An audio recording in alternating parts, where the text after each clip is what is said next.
आज weekly expiry का सत्र और कल हमने देखा था भारी भरकम बिकवाली का दबाव।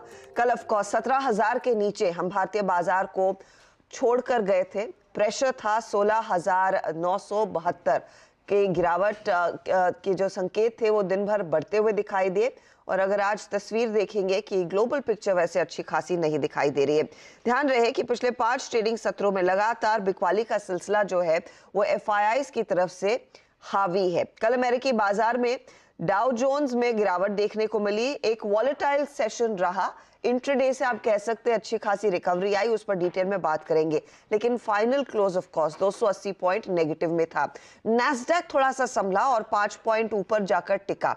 लेकिन ये अमेरिकी बाजारों की अकेली बात नहीं है दबाव वाली। कल तो यूरोप ने दरअसल मूड पूरा बिगाड़ा। इसीलिए कल सेकेंड हाफ में भारतीय बाजारों में भी अच्छा खासा सेल साइड का दबाव बनता हुआ दिखाई दिया था। अक्रॉस द बोर्ड आप देखिए यूरोपीय बाजार, आपको याद होगा जब हम क्लोज कर रहे थे करीब 1-1.5 मैक्सिमम 2% की तरफ इंडिकेशन था कि कमजोरी आएगी। फाइनल क्लोज यूरोप का आपकी स्क्रीन पर है। फ्रांस में हमने देखा अच्छी खासी करीब 3.5% की गिरावट। जर्मनी 3-3.25% टूटा।